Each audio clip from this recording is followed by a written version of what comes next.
Selanjutnya kita minta Bapak Ketua kita, Bapak Teh Siang Yung, untuk memaparkan berdirinya PSMTI NTB dan apa saja kiprahnya selama ini. Kepada Bapak Teh Siang Yung, kami silakan. Ya. Saya tidak ingin berpanjang lebar.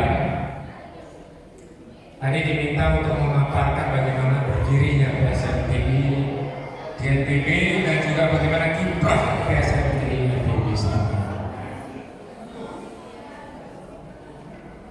PSMTI baik di pusat maupun di NTB itu berdiri karena ada satu momen apa? Kerusuhan. Kalau nasional berdiri waktu kerusuhan serta pasca kerusuhan Mei 98. Maka yang di NTB berdiri juga pasca kerusuhan tahun 2000. Mungkin Bapak Ibu masih ingat. Karena tidak semua mungkin pengurus, terutama pengurus yang baru bergabung 1-2 periode, ya, mungkin belum tahu ceritanya. Jadi PSMTI NTB berdiri pada tahun 2001, kerusuhan tahun 2000. Jadi menurut cerita, saya bukan sebagai pendiri, ya. Dapat informasi bahwa pada saat kerusuhan ada sebagian warga Tionghoa yang mengungsi ke Bali, lari ke Bali, termasuk saya. Kebetulan di Bali itu sudah ada PSMTI lebih dahulu berdiri. Mereka lah yang kemudian mensuggest ya, pada tokoh-tokoh yang ada di NTB untuk mendirikan PSMTI. Saya tidak ingat persis, tapi salah satu yang saya tahu adalah Pak Jamal Buyung, Ketua Dewan Pembina kita yang itu baju putih. Beliau memimpin PSMTI sejak tahun 2001 sampai tahun 2010 selama 3 periode kepengurusan. Waktu itu belum ada aturan berapa kali. Kalau sekarang sudah ada 2 kali maksimal. Jadi beliau memimpin 3 periode. Kemudian dari tahun 2010 sampai 2018 dipimpin oleh Bapak Prajati Agus Winarto. Sejak tahun 2018 sampai sekarang saya yang dipercaya untuk memimpin PSMTI provinsi ini. Di NTB ada beberapa cabang, ada di Kota Mataram sendiri, yaitu Pak Bing Hamidi, ketuanya, baju coklat. Kemudian ada PSMTI Kabupaten Lombok Tengah, itu Haji Soeharto, sebelahnya Pak Jamal Buyung, beliau ketua. Kemudian ada PSMTI Kabupaten Sumbawa, diketuai atau dipimpin oleh Bapak Ade Satya Halim. Kemudian ada PSMTI Kabupaten Dompu, dipimpin oleh Haji Ikhtiar. Terakhir PSMTI Kabupaten Kota Bima, dipimpin oleh Bapak Windra. Jadi itulah struktur PSMTI yang ada di Provinsi NTB. Kemudian apa sejak keberadaan PSMTI di Provinsi NTB ini memberikan warna tersendiri. Sejak tahun Orde Baru, organisasi kemasyarakatan Tionghoa itu seperti mati suri, tiap, karena rezim Orde Baru itu memang membuat kebijakan-kebijakan yang membatasi segala sesuatu yang berbau Tionghoa. Ada banyak sebenarnya organisasi kemasyarakatan Tionghoa pada saat sebelum PSMTI berdiri. Ada waktu itu Bakti Mulia sudah ada, apalagi Tun Hong, Tun Hong Kongsi, itu Margaan, ada Hokkien, ada Guangzhou, ada Hakka, dan lain-lain. Tetapi sejak berdirinya PSMTI, organisasi kemasyarakatan Tionghoa mulai membuka diri, banyak melakukan kegiatan yang bersifat sosial, tidak hanya kepada pejabat. Kalau zaman dulu itu sukanya kita memberikan kepada pejabat, kepada pemimpin daerah, sehingga yang tahu bahwa orang Tionghoa ini membuat sesuatu atau membagikan sesuatu, yang tahu hanya pemimpinnya, pejabatnya. Masyarakat tidak pernah tahu. Sekarang, terutama saya berbicara tentang PSNT, kami tidak mau menyalurkan bantuan melalui pejabat, tapi kami kita langsung terjun ke masyarakat, sehingga masyarakat bisa merasakan manfaatnya. Banyak yang sudah kita lakukan, terutama yang besar kemarin waktu gempa bumi, yang perlu saya sebut ya, gempa bumi itu luar biasa kita bekerja. Turun, itu ada Pak Suryadi. Ya, di luar Pak Suryadi itu, beliau itu tiap hari terjun ke lapangan, bawa bantuan. Di musim pandemi, awal pandemi COVID juga kita terjun di jalan-jalan, bagi masker. Ini kan momen-momen spesial. Tapi momen-momen yang atau agenda-agenda rutin kita juga banyak melakukan kerjasama dengan organisasi, terutama NU, Nahdlatul Ulama. Kita punya hubungan yang erat dengan NU, dengan Muhammadiyah.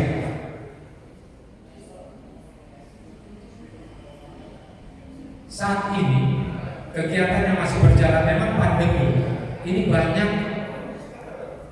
Sejak pandemi tahun 2020 itu banyak sekali kegiatan-kegiatan, program-program yang tidak dapat dilaksanakan.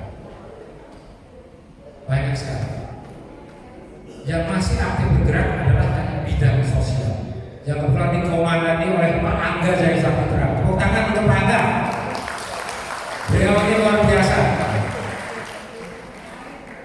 Saya apresiasi juga untuk Pak Angga Jaya Saputra, di Ketua Bidang Sosial PSNT Provinsi NTB. Selalu baik pandemi atau apapun, selalu mengadakan kegiatan-kegiatan sampai sekarang. Ya, yang sekarang ini yang masih berjalan itu adalah pembagian sembako untuk warga Tionghoa yang tidak. Waktu pandemi itu setiap 3 bulan sekali kita bagikan sembako untuk kira-kira 195 kakak, baik ampenan maupun cadar. Sekarang yang rutin kita lakukan adalah memberikan bantuan sembako juga untuk 21 kakak. Ampenan ada 12, cakra negara ada 9. Kegiatan PSNT ini bisa berlangsung tidak terlepas dari dukungan warga kita. Di sini hadir Ibu Amrofe, ya, Ibu Lok Jarut Gadi. Beliau rutin membantu. Beliau bukan pengurus, tetapi selalu mengulurkan tangan untuk memberikan bantuan bekerjasama dengan PSNT. Ada juga Pak Peter. Pak Peter. Itu Pak Peter di luar. Beliau juga rutin memberikan bantuan. Beliau bukan pengurus di PSNT, dulu pengurus ya untuk kali yang periode ini, tapi beliau rutin memberikan bantuan. Dan masih banyak lagi warga atau anggota lain yang bersama-sama dengan PSNTI memberikan bantuan kepada masyarakat. Mari beri tepuk tangan ya, buat para dermawan yang selama ini yang tidak dapat saya sebutkan satu persatu yang telah membantu program-program kerja PSNTI. Dengan ini saya juga kebetulan ada Ketua PSNTI Kabupaten Lombok Tengah, Ketua PSNTI Kota Mataram. Semoga terus bisa bergerak dan menurut data sepertinya sudah harus segera mengadakan musyawarah kabupaten untuk Lombok Tengah dan musyawarah kota untuk Mataram. Dan NTB pun juga harus segera menyelenggarakan musyawarah provinsi, dan kita sudah bentuk panitia. Musyawarah provinsi PSMT NTB akan dilaksanakan pada tanggal 12 Maret 2023. Kami mohon dukungan dari segenap pengurus dan simpatisan PSMTI agar semua program PSMTI ke depan bisa berjalan dengan baik dan segala rencana kegiatan musyawarah bisa berjalan dengan lancar. Demikianlah yang saya sampaikan. Mohon maaf lebih kurangnya, dan saya sudah menonton acara hiburan ini. Baik, saya kembali serahkan. Terima kasih. PSMTI. Ya, harapan dalam rangka hari ulang tahun PSMT hari ini apa yang kita melakukan, harapan-harapan yang baik. Kita minta tolong Bapak Haji Soeharto ya. Kita minta. Selamat malam. Assalamualaikum warahmatullahi wabarakatuh. Salam sejahtera untuk kita semua. Hidup PSMTI. Kurang meriah. Hidup PSMTI. Terima kasih. Bagaimana Pak? Apa yang perlu ditanyakan? Yang dimaksud ini dalam hari ini kan kita seakan merayakan hari ulang tahun PSMTI. Harapan apa yang baik-baik untuk PSMTI kita, organisasi yang kita cinta ini? Terima kasih. Sebenarnya kegiatan di PSMTI Provinsi saya di grup itu cukup bagus. Jadi ada hiburan untuk lansia, berdansa-dansa, belajar menari dan sebagainya, itu cukup bagus. Tapi kendalanya karena COVID kemarin vakum 2 tahun. Alhamdulillah sekarang sudah mulai berani kumpul-kumpul. Tidak perlu mewah-mewah, sederhana saja. Yang penting silaturahmi. Banyak silaturahmi, banyak umur. Kita bisa sharing, berbagi pengalaman, berbagi apa yang bisnis, tentu membicarakan masalah usahanya. Sangat bagus, dan harapan saya mudah-mudahan sekarang sudah tidak ada pandemi, ya, tidak ada COVID. Setiap bulan atau setiap minggu yang belajar menari, silakan. Itu sangat baik daripada anak-anak kita atau cucu-cucu kita tidak jelas arah tujuannya. Demikian mungkin yang dapat saya sampaikan. Sekali lagi terima kasih kepada Pak Ketua dan senior kita, sama-sama buyung. Terima kasih atas arahan dan petunjuknya. Demikian, assalamualaikum warahmatullahi wabarakatuh. Tadi Bapak Soeharto mewakili Lombok Tengah, kita ini Pak Peter ini ultra ya, pengalamannya segudang ini. Harapan apa Pak Peter? Mudah-mudahan harapan yang bagus Pak Peter ya, silakan. Baik, selamat malam Bapak Ibu. Saya sebagai orang yang pernah terlibat dalam kepengurusan PSMTI di akhir 2001 sampai 2007. Ya, namanya saat itu organisasi baru terbentuk ya. Jadi banyak suka dukanya. Ya, singkatnya saya ingat kantor kita yang pertama adalah di Pajang, yang sekarang merupakan toko buku Gramedia. Berjalan mungkin 2 tahun, tiba-tiba satu saat Pak Jamal panggil saya, yang mana menyatakan gedung tersebut sudah dijual dan pembelinya memberi waktu 3 bulan untuk keluar. Ayo dong ajak teman-teman untuk nyari tempat baru. Saya pikir akhirnya ingat bahwa Pak Agus Sinta itu punya ruko yang kosong di di Slite ya, yang sekarang jadi superstore. Saya telepon bagus, minta tolong pinjam tempatnya mungkin sekitar 6 bulan, tapi ternyata lebih 2 tahun sampai akhirnya gedung ini jadi, dan sekarang dengan megah kita bisa berada di tempat ini ya, dengan kegiatan yang ala kadar, tapi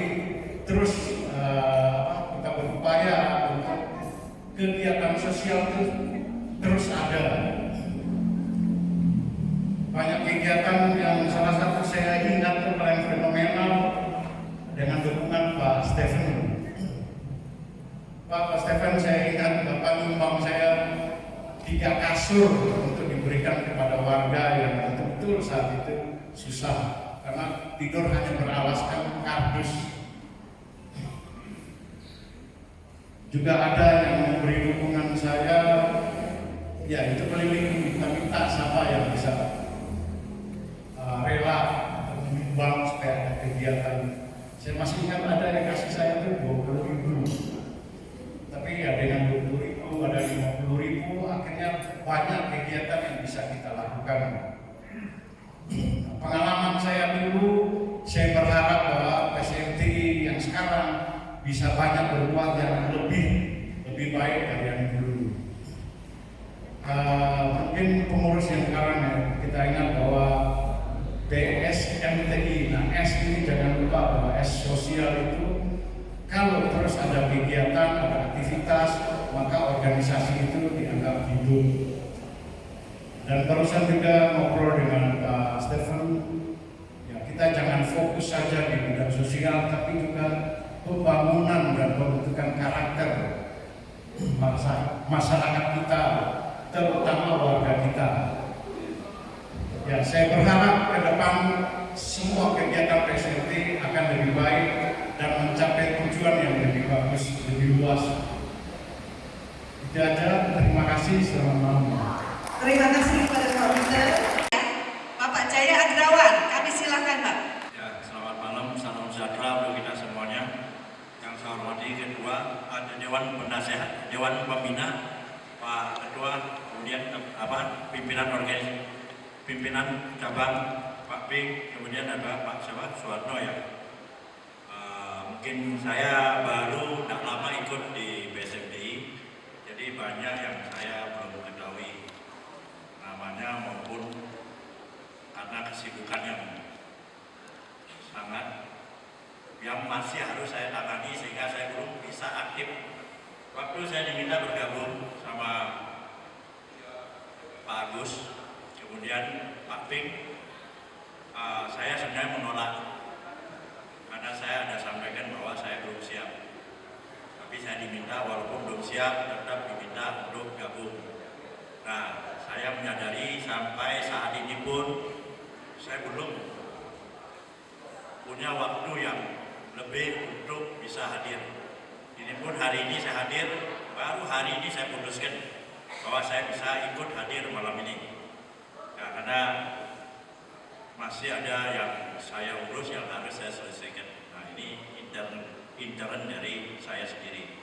Nah, kedepannya mungkin saya akan lebih aktif dan saya melihat ini organisasi ini ya sangat penting dan bisa mengayomi warga kita semuanya. Ya, harapan saya nanti di pemilihan berikutnya muncul banyak kader-kader pimpinan yang baru yang bisa mengayomi semua warga kita.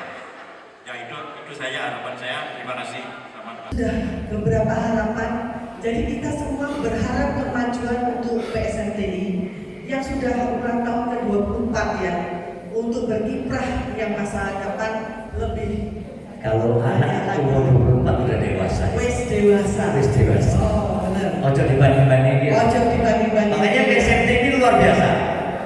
Ojo dibanding-bandingin selain PSMT. Setuju? Setuju. Ya. Saya bilang PSMT sekarang ini dan yang dari dulu pun waktu itu Pak Raya di Agus itu juga sudah bagus sekali. Namun saat ini saya berpikir mungkin segala sesuatu yang tadinya kita punya perhatian lebih banyak kita curahkan keluar. Mungkin perlu kita itu renungan kembali dan mungkin perlu juga kita punya perhatian untuk ditarik ke dalam. Kalau tadinya itu kita punya polisi itu adalah urusan keluar memberikan bantuan itu memang bagus sekali. Itu untuk memperakarat pembangunan. Namun saya kira perlu juga kita renungkan. Apalagi tadi Pak Ketua Pak Senjung sudah mengucapkan bahwa pada tahun depan ini beberapa daerah termasuk daerah maupun kota dan provinsi juga itu harus menyelenggarakan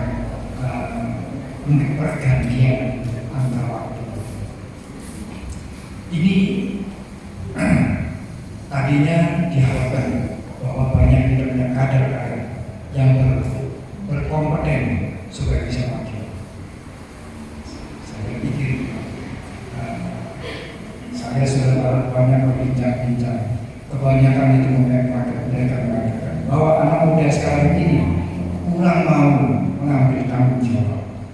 Nah ini jadi saya pikir mungkin kesempatan ini saya hanya mengucapkan sedikit saja bahwa tanggung jawab untuk memperbesar organisasi kita ini, organisasi sosial PSMT ini adalah tanggung jawab kita semua. Jadi kebanyakan orang ada yang mengatakan bahwa saya mapan dulu atau tunggu apa. Ya, saya bilang sekiranya kalau orang tidak mempunyai rasa tanggung, mempunyai terpanggil rasa tanggung jawab, memang waktu itu menjadi berat. Tetapi waktu sebenarnya itu adalah di tangannya kita. Mau kita itu menangkan bisa, mau kita tidak, ya juga bisa. Karena ada pepatah mengatakan, apabila Anda ingin menyelesaikan atau mengerjakan sesuatu pekerjaan, Anda akan ketemu satu jalan. Tetapi apabila Anda tidak ingin menjalankan pekerjaan itu atau panggilan, Anda mempunyai 1001 alasan. Dan kita itu harus sadar bahwa manusia hidup itu sebenarnya intinya atau maknanya itu adalah apabila kita dapat berbuat untuk orang lain. Dan kalau kita dibutuhkan oleh orang lain, itu akan membuat kita punya jiwa, kita punya hidup lebih bermakna. Jadi saya sendiri itu dulu sewaktu saya dengan saya diminta itu membentuk PSMT, saya pun itu menolak. Saya bilang saya tidak bisa karena saya tidak punya pengalaman berorganisasi. Namun setelah begitu saya diterima, saya berpikir saya harus berbuat. Makanya itulah, jadi orang apabila tidak mempunyai rasa tanggung jawab, dia tidak akan berpikir luas. Jadi saya bilang setelah saya masuk ke PSMT itu yang membuat saya memberikan tanggung jawab untuk berpikir multidimensi. Jadi selain kita itu harus berpikir diri sendiri, kita harus berpikir orang lain.